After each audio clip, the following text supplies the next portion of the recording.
Thank you, Gina. This is quite the production, isn't it? Hello, everyone. I'm not an experienced public speaker, and I want to remember everything that I have to tell you, so forgive me, I'm going to read my remarks. Windows on the Past was a wonderful, rewarding opportunity for me. Although I'm named as the art director and I was involved in virtually every decision made about this process, the project has really been a tremendous collaboration. I want to add my personal thanks to all the people and organizations listed on the plaque. The mural would not have come to completion without their tireless work, inspired ideas, steadfast dedication, and generous financial support. Most of all, I want to thank and honor Gina Garski, the director of Art Walla.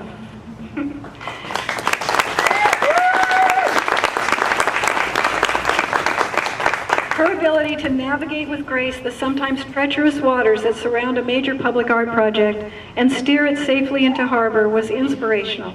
In addition to her regular duties as director, she unstintingly participated in nearly every aspect of this project. She alone wrote most of the grants we received and taught me much about grant writing on the few we wrote together. She led our research committee meetings and supervised our ever-changing crew of interns.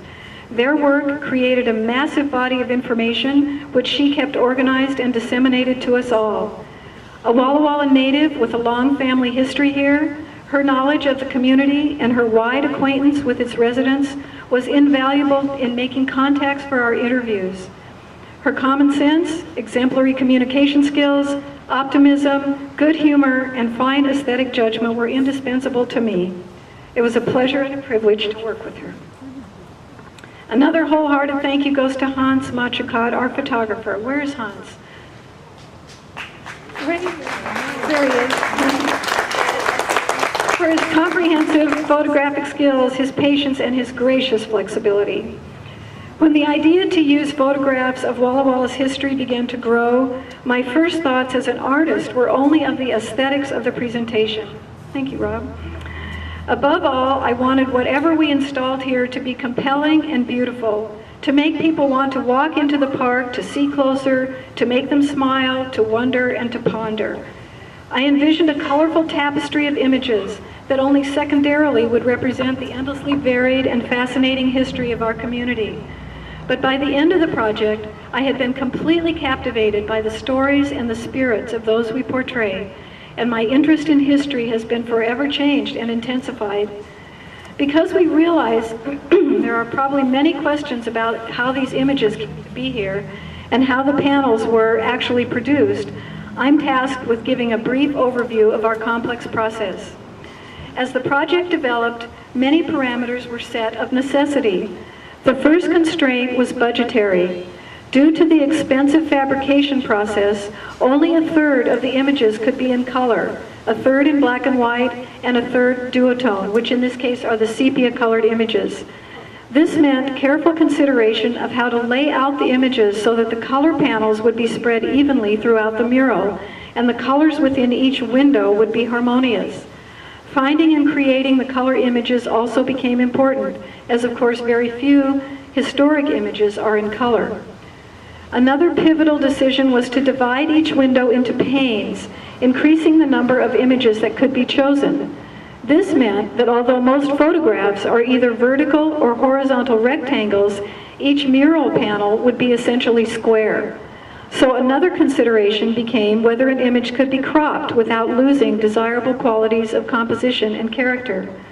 Happily, the wider sections of each side of the facade, on the left and the right sides, meant that the proportion of the panes within those windows could vary, and we could use some panoramic images. The process of getting a photo from a paper or a digital copy to the permanent form you see here was multifaceted, and I'm going to condense it quite a bit in the interest of brevity. Please ask me questions afterwards if you're confused. Our interns usually obtained, with their cell phone cameras, many photos during their interviews. Our research committee looked at all the photos, listened to the histories gleaned in the interviews, and with luck would identify a photo we wanted to scan in high resolution, or an artifact that could be professionally photographed. Eek! Many families allowed me to borrow their photos or brought them to me and waited while I scanned them. Photos discovered with archives or at Fort Walla Walla were scanned by staff at those institutions and provided to us on disc.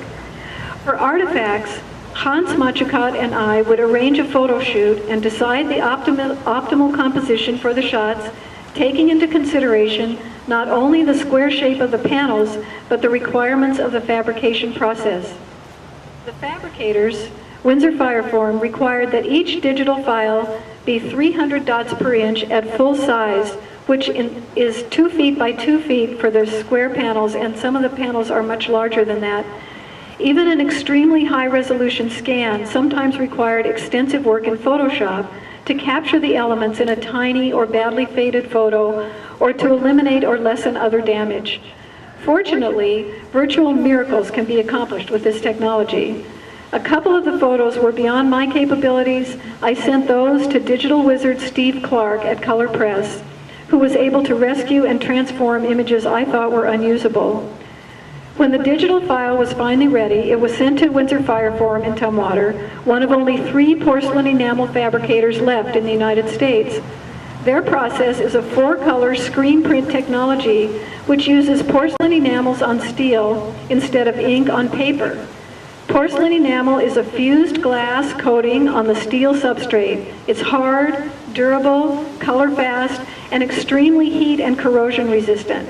It's been used throughout history on gold, silver, bronze, and copper, and today it's used on appliances such as ovens and bathtubs, as well as on much of the signage in local, state, and national parks. At Winsor Fireform, all parts of the process are done by hand. Many of the workers there are artists or have an art background. Their process is as much an art form as the final product. After the digital photograph is transferred to film, it is digitally color separated into screens similar to those used in traditional screen printing. Sheets of 16-gauge steel are cut to size, and since every window in the facade has slightly different dimensions, the panels are individually sized as well. After the panels are degreased and the edges sanded, the enamel process begins. By the end of the process, each panel in a colored image has been fired 7 separate times at 1500 degrees. After 2 preparatory coats of enamel, one black to seal the metal and one white so that the colors will show up well, each single color layer, cyan, magenta, yellow, and black, which are the 4 colors of traditional 4-color process printing, is applied by hand and fired separately, one coat on top of the other, to give the impression of infinite colors. The final coat is clear. The panel is dried before each firing, and each firing takes several minutes. The time varies with the colors involved. This process is environmentally friendly, and the panels are completely recyclable. If a panel is ever damaged, which is almost impossible to do, Winsor Fireform can recreate it from the same digital photo as the original, and it can be replaced in the mural. Okay, I'm almost done. It's going to rain. Our final, though by no means the least important consideration, was to adequately represent the over 20 ethnic and cultural groups that were identified as having been resident in Walla Walla between 1850 and 1950. Some populations were much better documented than others, creating many research challenges. Most families we contacted were exceptionally generous with their stories, photos, and artifacts. Others were excited by the Windows project, but were unable to find suitable images. We tried to adequately publicize our search, but I know there will be people in the future who will say, "I wish you had talked to our family. Our heritage isn't represented, and we didn't know about the mural." To them, I sincerely apologize, and to those who provided the fascinating photos, artifacts, and stories you see represented here, I offer my most heartfelt thank you.